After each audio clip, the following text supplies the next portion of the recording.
masing-masing dimulai. Selesai. Sebelumnya apakah kalian sudah siap untuk mempelajari materi kita pada hari ini? Sudah. Nah, kita presentasi terlebih dahulu ya. Anissa, Hadir. Imatria, hadir. Febri, Hadir. Vira, Hadir. Venda, Hadir. Lulu, Hadir. Asifa, Hadir. Nabila. Hadir. Berarti hadir semua ya? Ya. Nah, sebelum kita memulai materi, Ibu mau tanya dulu, apakah dari kalian sudah pernah membuat cerita pendek sebelumnya? Nah, sebelum memulai cerita pendek, sebelum menulis cerita pendek, mungkin dari kalian sudah tahu langkah-langkah yang harus dilakukan, yaitu apa? Mungkin ada yang tahu bisa tunjukkan? Menentukan tema. Betul, salah satunya adalah menentukan tema. Kemudian langsung saja kita mulai ya. Sebelum mulai, Ibu mau menyampaikan tujuan pembelajaran pada hari ini, yaitu tujuan dari pembelajaran kita pada hari ini adalah agar anak-anak bisa membuat cerita pendek bertema lingkungan. Nah, hal tersebut bisa relevan dengan kehidupan kita sehari-hari karena dapat memberikan kita kesadaran akan peduli pada lingkungan, seperti itu. Memasuki materi yang pertama adalah pengertian dari cerita pendek. Cerpen atau yang biasa disebut dengan cerita pendek merupakan prosa fiksi yang menceritakan tentang suatu peristiwa yang dialami oleh tokoh utama. Seperti namanya, cerpen lebih sederhana daripada novel. Cerpen termasuk dalam sastra populer. Karya sastra ini terdiri dari satu inti kejadian yang dikemas dengan cerita yang padat. Bisa dipahami sampai ini, sampai sekarang? Bisa. Baik, itu lanjut ya. Nah, materi yang kedua yaitu tentang contoh tema cerpen. Di sini terdapat beberapa contoh tema cerpen, yaitu ada persahabatan, percintaan, hubungan hidup, keluarga, sosial maupun fantasi. Mungkin dari sini Ibu mau mancing kreativitas dari anak-anak untuk memberikan judul dari tema yang ada di Salindia. Mungkin dari contoh tema cerpen yang pertama itu persahabatan. Siapa yang bisa memberikan judul untuk tema ini? Boleh? Kepergian sahabatku, Bu. Boleh. Yang selanjutnya, untuk tema cerpen yang kedua yaitu percintaan. Boleh, silakan Mbak Brenda. Contohnya dua hati yang terhubung. Boleh. Yang selanjutnya lingkungan hidup. Ada yang bisa? Saya bisa. Boleh, berkira? Kehidupan di sungai yang terancam. Boleh. Yang selanjutnya untuk tema cerpen keluarga. Boleh Mbak Syifa? Waktu berharga bersama ayah. Boleh. Untuk selanjutnya tema cerpen yang sosial. Silakan. Ramainya pasar di pagi hari. Oke, yang selanjutnya yang terakhir nih fantasi. Ada yang bisa? Boleh? Nino dan Alien. Oke, nah berikut merupakan salah satu contoh judul yang dapat diberikan dalam tema-tema cerpen yang sudah disediakan di Salindia. Untuk materi selanjutnya adalah ciri-ciri cerpen. Nah, ciri-ciri cerpen yang pertama yaitu tidak lebih dari 10.000 kata.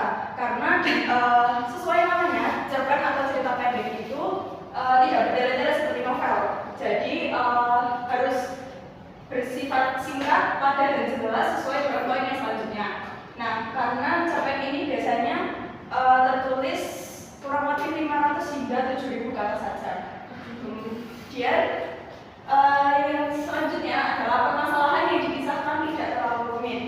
Nah, kenapa cerpen memiliki permasalahan yang dikisahkan itu tidak terlalu rumit? Karena disayangkan apabila terlalu rumit nanti akan mempersulit pembaca dalam memahami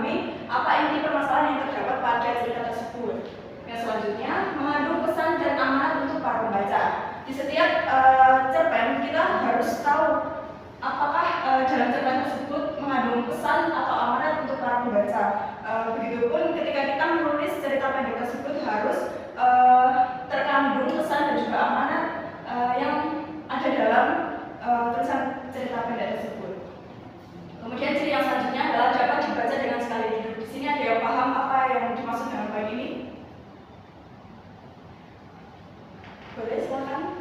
Jadi cerpen itu dapat berdiskusi dengan sekali duduk itu artinya kita sama dulu itu baca cerpen itu dari awal sampai selesai. Kalau novel itu kan biasanya berkali-kali karena novel itu tebal.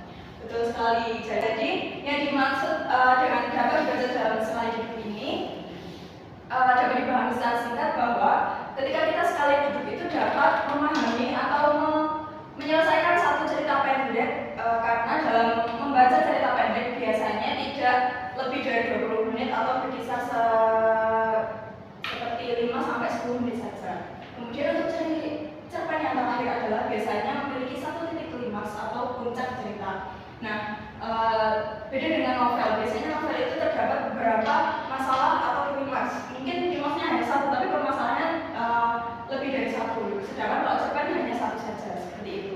Mungkin dari sini dapat dipahami. Baik, kita lanjut. Nah, yang ketiga adalah intisar cerpen. Ada yang tahu apa itu intisar? Belum ya? Jadi intisar itu merupakan kata lain dari poin-poin atau pokok-pokok atau yang biasa disebut dengan kerangka. Nah, sebelum kita membuat cerpen, biasanya kan kita membuat kerangka cerpennya itu ada judul sementara, karakter tokoh utama, karakter tokoh pendamping, latar yang berisi suasana, tempat, dan juga waktu. Kemudian untuk alur itu ada apa aja? Betul sekali. Kemudian ada orientasi itu seperti awalan pada cerita. Kemudian munculnya masalah atau sebelum adanya puncak masalah atau klimaks. Kemudian adanya puncak masalah atau klimaks yaitu suatu permasalahan inti yang terdapat pada cerita pendek tersebut. Kemudian penyelesaian. Kemudian ada sudut pandang. Nah, sudut pandang ini ada apa aja?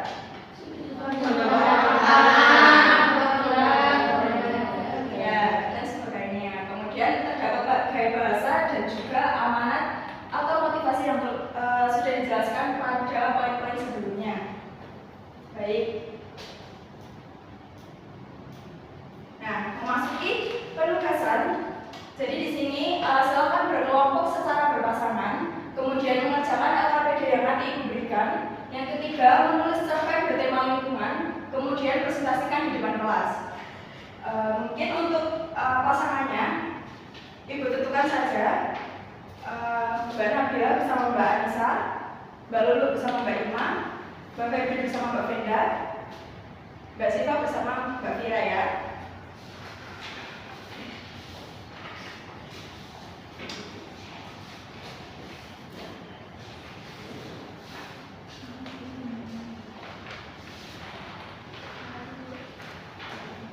Nah, Ibu beri waktu berapa menit untuk kalian mengerjakan tugasan ini? 30. 15 atau 30? 30. Oke, 30 menit ya untuk mengerjakan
Judul sementara yaitu pencemaran udara di kampungku. Tokoh utamanya itu Rani.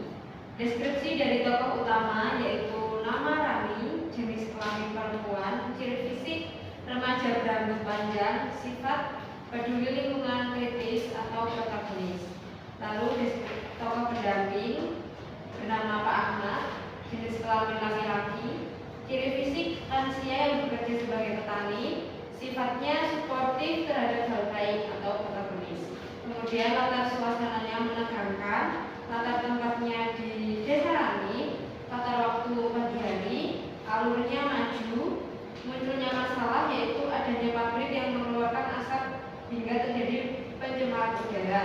Kemudian puncak masalah atau klimaks itu diadakannya demo dan kampanye dengan membuat poster himbauan, kegiatan kerja bakti dan lain-lain. Penyelesaian dengan adanya kerja bakti rutin selama berbulan-bulan akhirnya desa kembali bersih. Kemudian sudut pandang cerpen ini yaitu orang pertama, gaya bahasanya formal, amanat atau motivasi yang dapat diambil yaitu pentingnya menjaga lingkungan. Baik, di sini saya akan membacakan cerpen yang telah kami buat.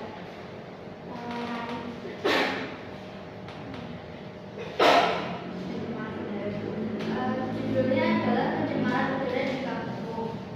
Rani adalah seorang anak yang sangat mencintai alam.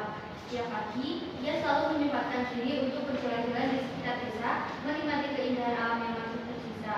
Namun, dalam beberapa tahun terakhir, ia merasakan perubahan yang sangat drastis. Sungai yang dulu jernih dan menjadi tempat bermainnya, kini berubah menjadi kuburan dan penampungan. Hutan yang dulu indah, kini gundul akibat penebangan liar. Suatu hari, Rani memutuskan untuk mencari tahu mengapa lingkungan desanya menjadi rusak seperti ini. Ia bertanya kepada Pak Ahmad, seorang petani tua yang telah puluhan tahun tinggal di desa itu. Pak Ahmad menceritakan bahwa dulu di desa mereka sangat subur dan kaya akan sumber daya alam. Namun seiring dengan berdirinya pabrik-pabrik baru, lingkungan mereka mulai tercemar, hingga pabrik dibuang ke sembarang sungai, menyebabkan kematian massal ikan dan tumbuhan air. Rani merasa marah dan sedih mendengar cerita Pak Ahmad. Ia bertekad untuk melakukan sesuatu untuk menyelamatkan lingkungannya. Ia mulai mengumpulkan informasi tentang dampak pencemaran lingkungan terhadap kesehatan manusia dan ekosistem. Ia juga mencari tahu tentang cara mengatasi masalah pencemaran. Dengan teman-temannya, Rani membentuk sebuah kelompok peduli lingkungan. Mereka mulai melakukan kampanye untuk mengajak warga desa untuk lebih peduli terhadap lingkungan. Mereka membuat poster-poster himbauan, mengadakan kegiatan bersih sungai, dan menanam pohon di lahan kosong. Setelah beberapa bulan berjuang, akhirnya Rani dan teman-temannya membuahkan hasil. Pihak pabrik akhirnya bertanggung jawab atas pencemaran yang mereka sebabkan. Mereka bersedia membangun instalasi pengolahan limbah dan melakukan revitalisasi di sekitar pabrik. Warga desa pun semakin sadar akan pentingnya menjaga lingkungan dan ikut berpartisipasi dalam kegiatan pelestarian lingkungan. Sungai yang dulu kotor kini kembali jernih. Ikan mulai berenang riang dan burung-burung kembali berhijau merdu. Hutan yang dulu gundul kini kembali hijau.